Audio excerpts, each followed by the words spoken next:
সুপ্রিয় শিক্ষার্থী, সম্মানিত অভিভাবকবৃন্দ, শ্রদ্ধেয় শিক্ষক মণ্ডলী, শুভাকাঙ্ক্ষী, শিক্ষা অনুরাগী যারা এই লাইভ দেখছেন, নেত্রকোনা অনলাইন স্কুলের পক্ষ থেকে স্বাগতম। আমি সুমন্ত কুমার চক্রবর্তী, সহকারী শিক্ষক গণিত, বাকলজোড়া নয়াপাড়া উচ্চ বিদ্যালয়, দুর্গাপুর, নেত্রকোনা। আমার পক্ষ থেকে সকলকে জানাই আন্তরিক শুভেচ্ছা ও ধন্যবাদ। শিক্ষার্থী বন্ধুরা, আশা করি তোমরা ভালো আছো, সুস্থ আছো। আমি আজ তোমাদেরকে নবম দশম শ্রেণীর পদার্থবিজ্ঞান তৃতীয় অধ্যায় বল নিয়ে আলোচনা করব। তোমরা তোমাদের প্রয়োজনীয় খাতা কলম এবং বই সাথে নিয়ে নাও।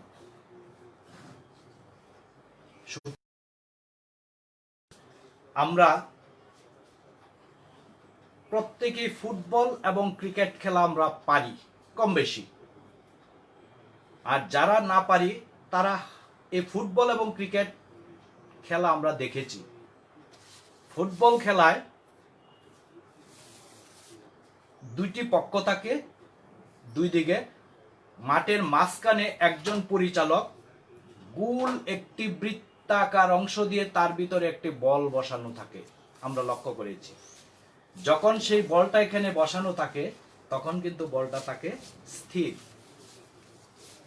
আর যখন আমরা দেখি যে খেলা শুরু হয় তখন কিন্তু বলটা ওই জায়গায় আর স্থির থাকে না, তখন কিন্তু বলটা কি হয়, গতিশীল। তাহলে আমরা ওই স্থির বস্তুটা গতিশীল হতে পারে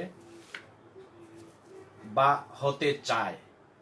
আবার যদি ক্রিকেট খেলার ভিতরে দেখা যায় একজন বলার যখন বল করছে তখন কিন্তু বলটা গতিতে আসে, আর ঠিক অপর পাশে যখন ব্যাটসম্যান থাকে সেই ব্যাটসম্যান কি করে, ওই গতিশীল বস্তুর গতির পরিবর্তন করতে পারে বা করে দেয়। কখনো ব্যাটসম্যানের ডান দিকে বা বাম দিকে বা তার সামনের দিকে তার গতির পরিবর্তন করে।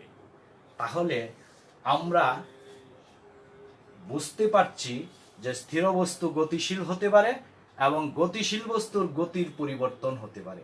তাহলে যে কারণে কোনো বস্তু গতিশীল, স্থির বস্তু গতিশীল হয় এবং গতিশীল বস্তুর গতির পরিবর্তন হয়, তাকেই কিন্তু আমরা বলবো বল।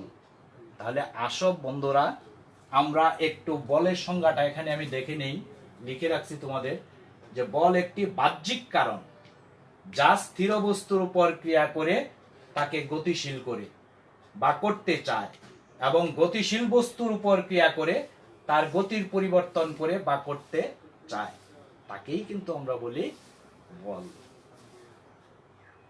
তাহলে কি আমরা এখানে এই সুনির্দিষ্ট দুটা জিনিস, একটা হলো স্থির বস্তু গতিশীল হওয়া, আরেকটা হলো গতিশীল বস্তুর গতির পরিবর্তন হওয়া।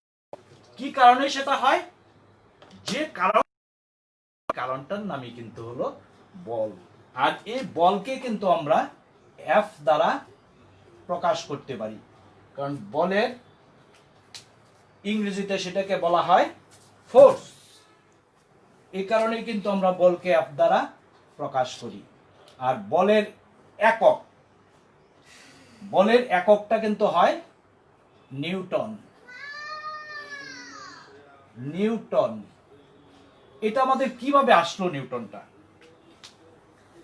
বলের একক নিউটন, সেটা আমাদের কিভাবে আসছে তার আগে আমরা কিন্তু এটাকে আরেকটু সংজ্ঞাটাকে যদি আমার এত বেশি মনে রাখতে না পারি, যদি কোনো কারণে ভুল হয়ে যায়, তাহলে কিন্তু আমরা যদি এটাও বলি যে F is equal to M A, একটা জিনিস আমরা পড়ে আসছিলাম আগে। তাহলে যদি এফ সমান এম এ হয়, এখানে এমটা হলো কি তার ভর, ইনটু এটা হলো কি ত্বরণ। মানে আমরা ভর এবং ত্বরণের গুণফলকেও কিন্তু বল বলতে পারি। যদি এটা আমাদের কখনো মনে করতে পারতেছি না, তখন কিন্তু আমরা সহজ করে নম্বর পাওয়ার জন্য আমরা লিখে বলবো যে ভর এবং ত্বরণের গুণফলকেও কিন্তু আমরা বল বলতে পারি। তাহলে আমরা ওই যে বলছিলাম যে এককটা নিউটন, সেটা আমরা কিভাবে আসে, তাহলে F ইজ ইকুয়াল টু বল সমান যদি ভর ইন্টু ত্বরণ হয়, তাহাকে যদি আমরা মৌলিক রাশিতে প্রকাশ করি, ভরটা কিন্তু আমাদের মৌলিক রাশি, ইন্টু ত্বরণ সমান আমরা কি লিখতে পারি, এই ত্বরণ আমরা জানি কি বেগ বাই সময়। আবার বেগটা কিন্তু মৌলিক নয়, সময়টা মৌলিক আসছে, এই বেগটাকে যদি আমরা আবার মৌলিকে আনি, তাহলে ভর ইন্টু সরণ বাই সময় ইন্টু সময়, কারণ বেগ সমান সরণ বাই সময়। তাহলে আমরা এটাকে লিখতে পারি ভর ইন্টু সরণ বাই সময়ের বর্গ। এইবারে দেখো, আমরা এই ভর, সরণ এবং সময়, এই তিনটাই কিন্তু আমাদের কি মৌলিক রাশি। আর এই মৌলিক রাশি থেকে এইবারে আমরা যদি তাকে একক টানতে হয়, ভরের একক হলো কি ইন্টু সরণের একক মিটার, ভাগ হলো কি S ইনভার্স 2। তার মানে তার এককটা হতে পারে কি যে KG metre per second square. আর এই KG metre per second square আমরা কিভাবে সহজেই কিন্তু আমরা আনতে পারলাম, ওইটা কিন্তু আমাদের মুখস্থ করার দরকার নাই। আর ওইটাকেই কিন্তু আমরা সংক্ষেপে বলি যে newton. KG metre per second square, তাকেই সংক্ষেপে আমরা বলি নিউটন। এ থেকে কিন্তু আমরা তার মাত্রাটাও প্রকাশ করতে পারি। তাহলে যদি তার জন্য আমরা মাত্রাটা হবে কি, এটার জন্য মাত্রা হয় কেজির জন্য মাত্রা এম ভর, এটা হলো দৈর্ঘ্যের একক এম, আর এটা হলো সময়ের একক টি ইনভার্স 2। এটা হলো মাত্রা, কার মাত্রা, বলের মাত্রা, বল এর মাত্রা এম এল টি ইনভার্স 2। তাকে যদি আমরা সমীকরণের মাধ্যমে প্রকাশ করি, তাহলে হবে এই F is equal to M L T inverse 2। বন্ধুরা, এইভাবে কিন্তু আমরা তার মাত্রা এবং একক সহজেই আমরা নিয়ে আসতে পারি। এইবারে আমরা যদি বলি যে বলের একক নিউটন, তাহলে 1 নিউটন বল বলতে আমরা কি বুঝি? অনেক সময় আমাদের পরীক্ষায় আসে যে 1 নিউটন বল বলতে আমরা কি বুঝি। একটু লক্ষ্য করো শিক্ষার্থী বন্ধুরা, আমরা এখানে F বল, আর এটা হলো ভর, এটা হলো ত্বরণ। যদি ভরটা আমাদের 1 হয়, ত্বরণটাও যদি 1 হয়, তাহলেই কিন্তু আমরা এটা 1 বল পাবো। যদি আমাদের ভরটা 1 হয়, ত্বরণটা 1 হয়, তাহলেই আমরা বলটাও কি পাবো, 1 পাবো। এবারে যদি আমরা তাকে সংজ্ঞায়িত করতে যাই, তাহলে যদি বলি যে পরিমাণ বল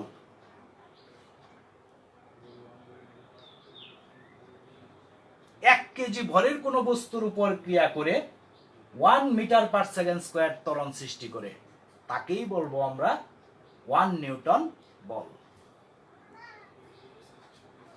একটু তোমরা খাতায় লিখে নাও, যে পরিমাণ বল 1 কেজি ভরের কোন বস্তুর উপর ক্রিয়া করে 1 newton per second 1 metre per second square ত্বরণ সৃষ্টি করে, তাকেই বলবো আমরা 1 নিউটন বল।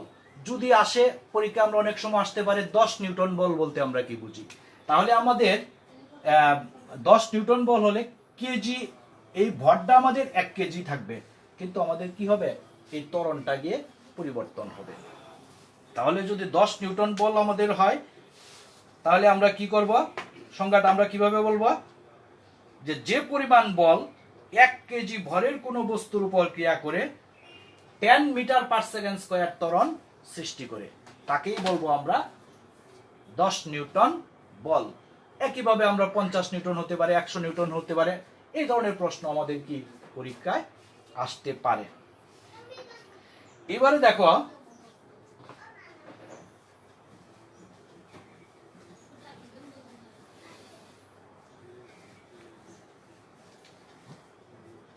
তার সাথে আরেকটা জিনিস সম্পর্ক আছে আমাদের, এটা হলো ভরবেগ।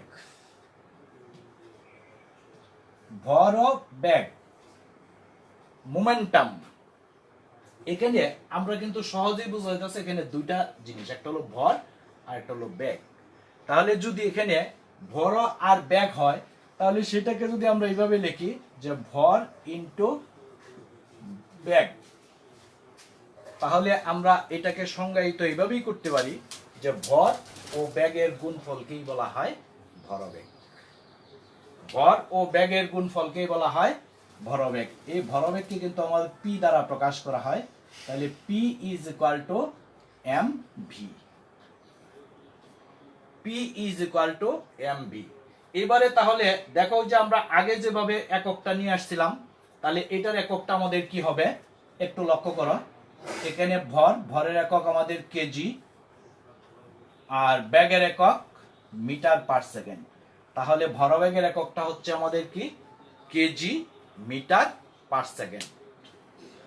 ভরবেগের একক কেজি মিটার পার সেকেন্ড। যদি আমরা তার মাত্রা নিতে যাই তাহলে কি হবে, মাত্রার সমীকরণ P is equal to M L T inverse. P is equal to M L T inverse, অর্থাৎ আমাদের ভরবেগের মাত্রা হবে এম এল টি ইনভার্স। শিক্ষার্থী বন্ধুরা, আমরা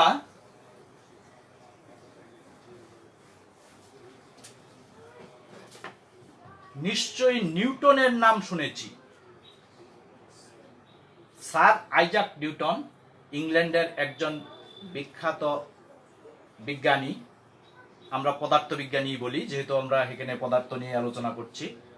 তাই এই স্যার আইজাক নিউটন তিনি কিন্তু 1687 সালে তার একটা অমর গ্রন্থ বই ছিল ফিলোসফিয়া ন্যাচারালিস প্রিন্সিপিয়া ম্যাথামেটিকা।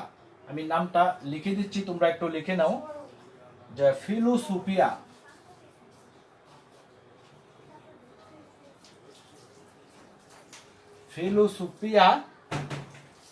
ন্যাচারালিস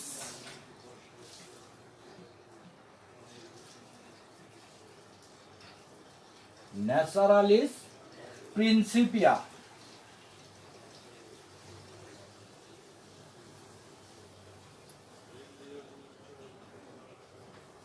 ম্যাথামেটিকা।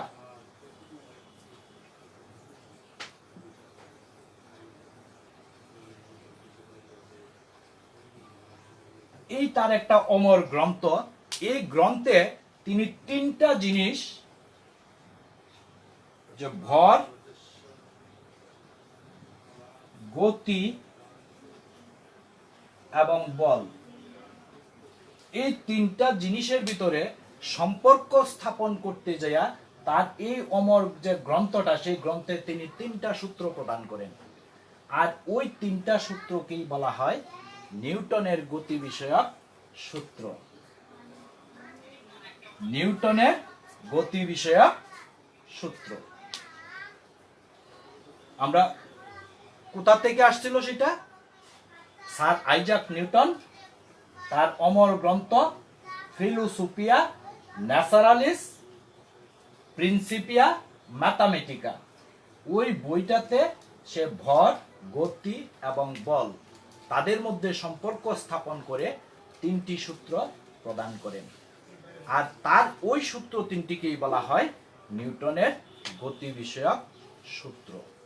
আর এই কাজটা কিন্তু তিনি করেছিলেন 1687 সালে।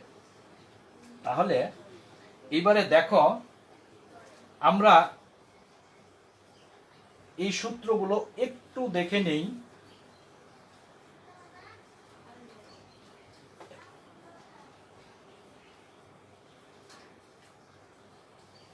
একটু লক্ষ্য করো যে নিউটনের গতি বিষয়ক সূত্র, যে প্রথম সূত্র, বাহ্যিক কোনো বল প্রয়োগ না করলে স্থির বস্তু স্থিরই থাকবে এবং গতিশীল বস্তু সুষম দ্রুতিতে সরল পথে চলতে থাকবে।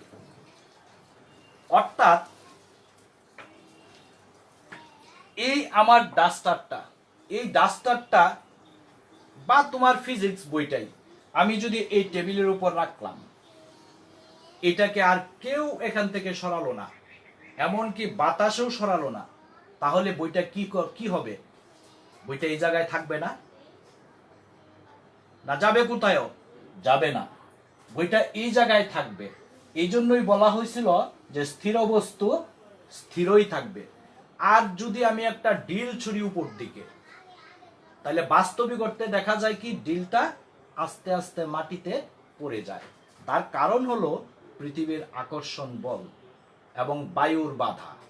এটার কারণে কিন্তু আমরা আস্তে আস্তে পড়ে যাই। যদি এই বাধাগুলো না থাকতো তাহলে দেখা যেত কি ওটা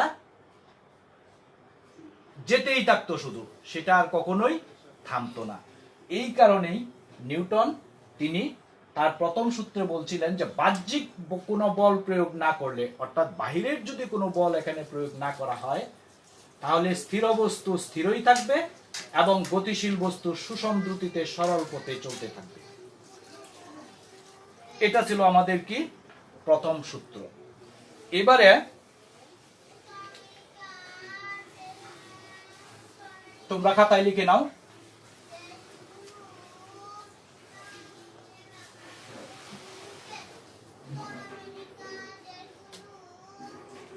দেখো তার দ্বিতীয় সূত্রে ছিল বস্তুর ভরবেগের পরিবর্তনের হার এর উপর প্রযুক্ত বলের সমানুপাতিক এবং বল যেদিকে ক্রিয়া করে বস্তুর ভরবেগের পরিবর্তনও সেই দিকেই ঘটে।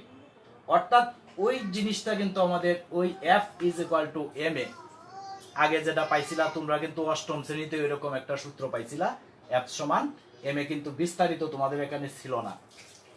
তাহলে আমরা দ্বিতীয় সূত্রটা বস্তুর ভরবেগের পরিবর্তনের হার এর উপর প্রযুক্ত বলের সমানুপাতিক এবং বল যেদিকে ক্রিয়া করে বস্তুর ভরবেগের পরিবর্তন সেদিকে ঘটে।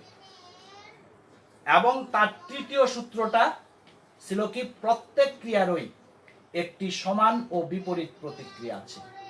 অর্থাৎ আমি যখন নৌকা থেকে লাফ দেই তাহলে দেখা যায় নৌকাটা একটু পিছন দিকে চলে যায়, যার কারণে কিন্তু আমরা সামনের দিকে যেতে পারি। যখন আমরা এই বালুর চরে হাঁটি তখন এটা স্পষ্ট আরো বোঝা যায়, আমরা হাঁটতে গেলে বালুটি কিন্তু একটু পিছন দিকে চলে যায়, একটু লক্ষ্য করবা। এ থেকেও কিন্তু আমাদের নিউটনের ওই তৃতীয় সূত্রটা যে প্রত্যেক ক্রিয়ারই একটি সমান ও বিপরীত প্রতিক্রিয়া আছে সেটা আমরা প্রমাণ করা যায়। আর এই দ্বিতীয় সূত্র থেকেও কিন্তু আমরা প্রথম সূত্রে আসতে পারি। এইবারে যে বিষয়টা তোমাদের অত্যন্ত গুরুত্বপূর্ণ, যে আমাদের এই নিউটনের গতির যে দ্বিতীয় সূত্রটা F = ma, সেটা আমরা কিভাবে প্রমাণ করব আমরা একটু চেষ্টা করি। লক্ষ্য করো,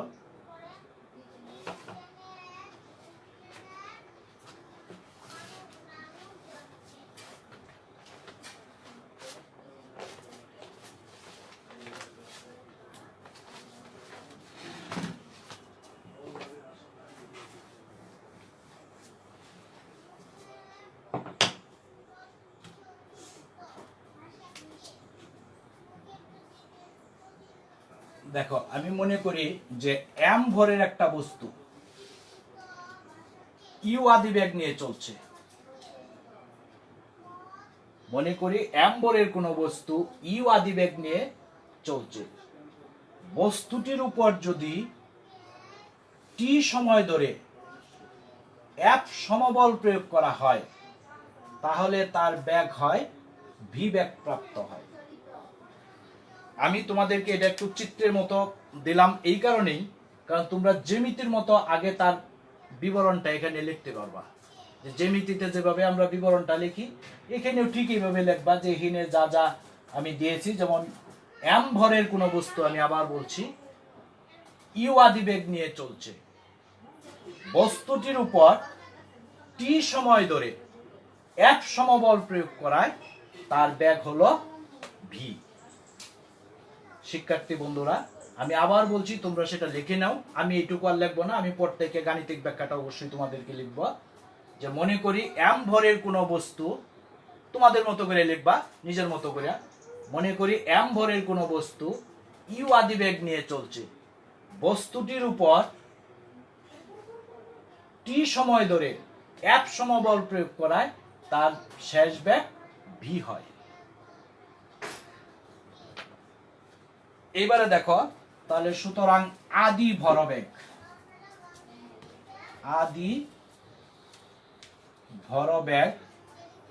কত হবে? যে ভর ইনটু আদিবেগ। শেষ ভরবেগ কত হবে?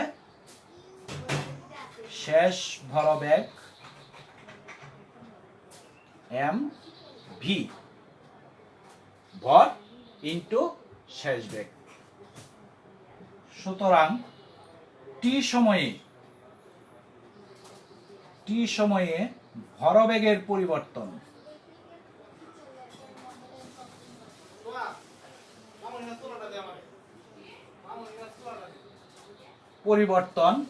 কত হবে? শেষ ভরবেগ মাইনাস আদি ভরবেগ। শেষ ভরবেগ মাইনাস আদি ভরবেগ। সুতরাং একক সময়ে ভরবেগের পরিবর্তন কি হবে? M V minus M U by T is equal to, M যদি আমরা এখানে কমন নেই, V minus U by T. আরেকটা জিনিস আমরা V minus U by T সমান পেয়েছিলাম কি? আমরা জানি ত্বরণ, শেষ বেগ মাইনাস আদি বেগ বাই সময়। তাহলে এটাকে আমরা লিখতে পারি এম এ, যেহেতু V minus U by T is equal to A. তাহলে আমরা একক সময়ে ভরবেগের পরিবর্তন পেলাম এম এ। এইবারে দেখো, আমরা জানি ভরবেগের পরিবর্তনের হার দ্বিতীয় সূত্র অনুযায়ী নিউটনের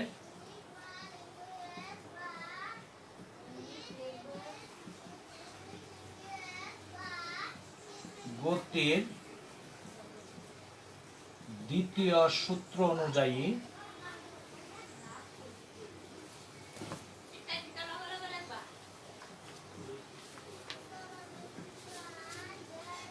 ভরবেগের পরিবর্তনের হার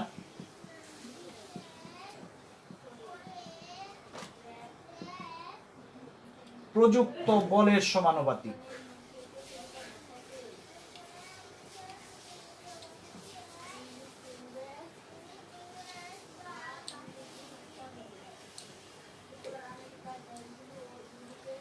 ভরবেগের পরিবর্তনের হার প্রযুক্ত বলের সমানুপাতিক। তাহলে অর্থাৎ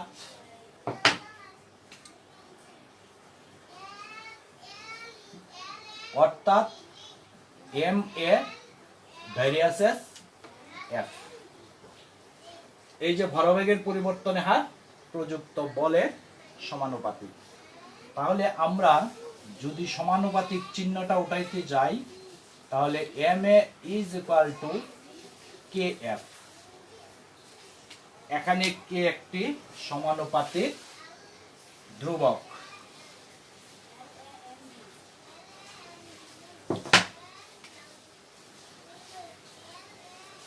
এখানে কে একটি সমানুপাতিক ধ্রুবক, যার মান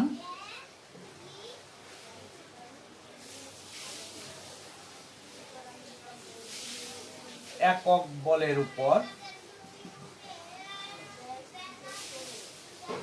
নির্ভর করে। অর্থাৎ একক বল হলো সেই বল, ওই যে আগে আমরা পড়ছিলাম প্রথম 1 নিউটন বল, তখন ভরটাও হবে 1, ত্বরণটাও হবে 1। একক বল, আমি সংজ্ঞাটা আবার বলছি, একক বল হলো সেই বল যা একক ভরের কোনো বস্তুর উপর ক্রিয়া করে একক ত্বরণ সৃষ্টি করে। অর্থাৎ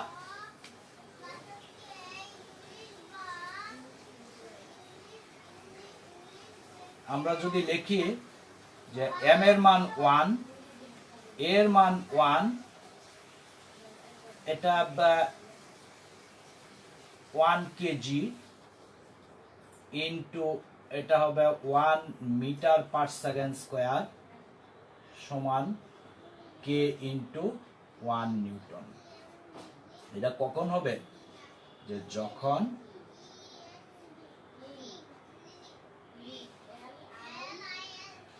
F সমান 1 নিউটন, M সমান 1 কেজি, A সমান 1 মিটার পার সেকেন্ড স্কোয়ার একক বল অনুযায়ী। তাই যদি হয়,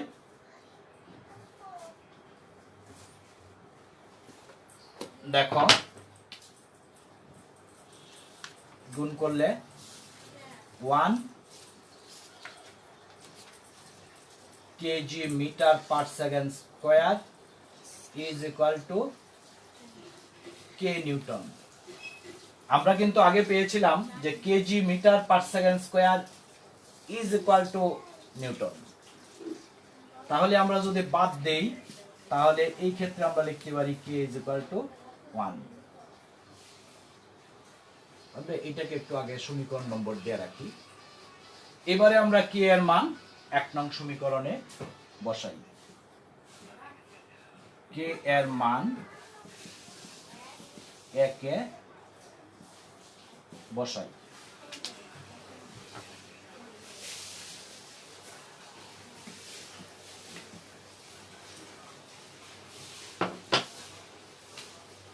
কে এর মান যদি একে বসাই, তাহলে M A is equal to 1 into F,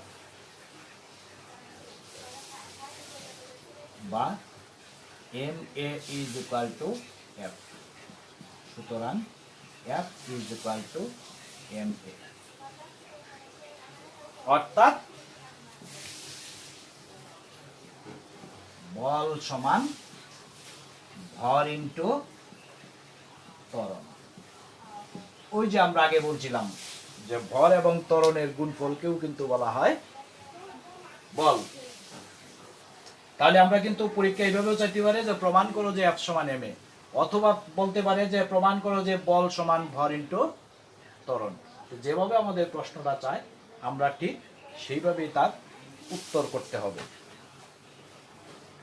শিক্ষার্থী বন্ধুরা, তাহলে এটা আমার মনে হয় তোমরা ভালোভাবে বুঝতে পেরেছ। এবারে আমরা এই সম্পর্কিত একটা গাণিতিক সমস্যায় যাই। একটু লক্ষ্য করো,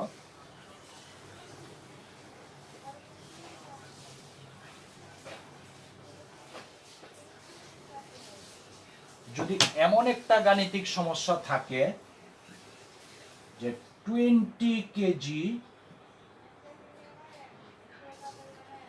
ভরের কোনো বস্তুর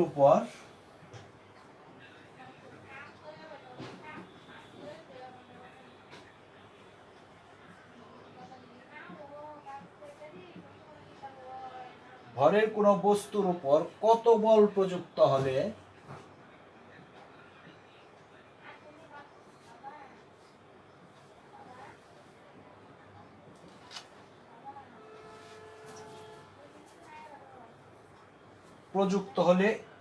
এর ত্বরণ হবে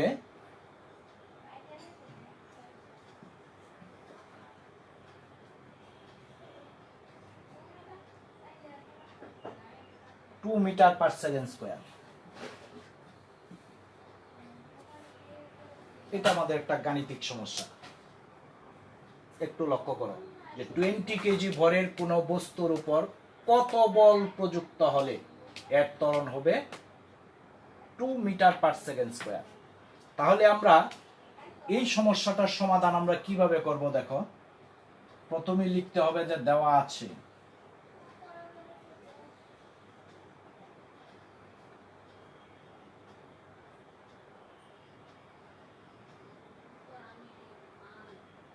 বস্তুর ভর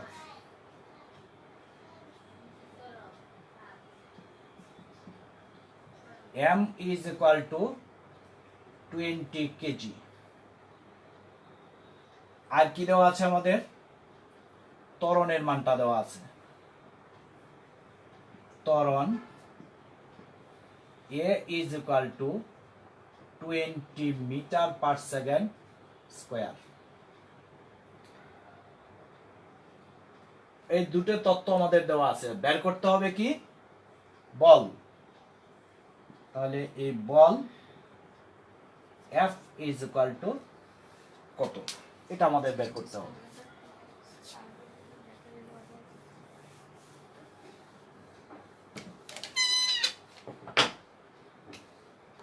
আমরা জানি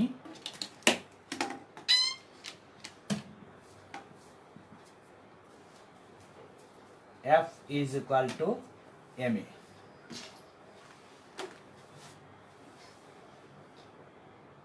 বা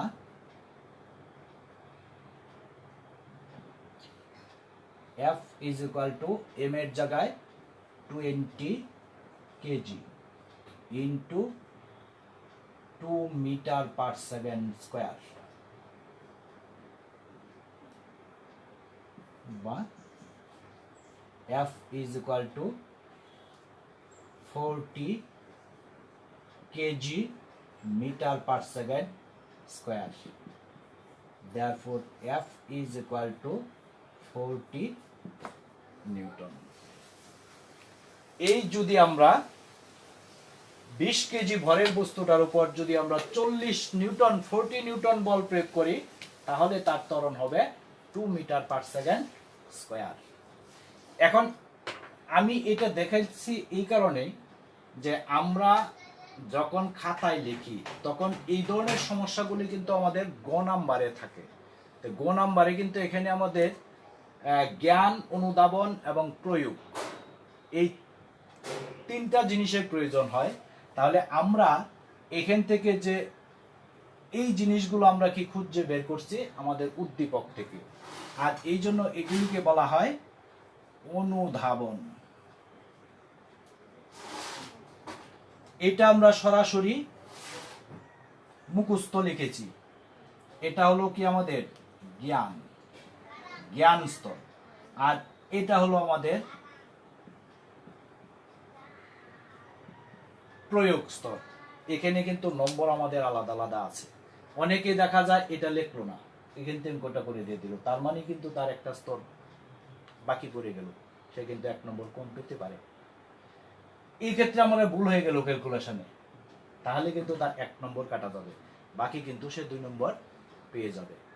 তো যাই হোক, সময় স্বল্পতা, হয়তো আমি যদি এর পরবর্তীতে আরো তোমাদের এই ক্লাস পাই, তাহলে পরবর্তীতে আমরা তৃতীয় সূত্রের প্রমাণ এবং তার দ্বিতীয় সূত্র থেকে কিভাবে প্রথম সূত্রে আসা যায়, ভরবেগের সংরক্ষণ সূত্র, এগুলি আমরা পরবর্তী ক্লাসে দেখব।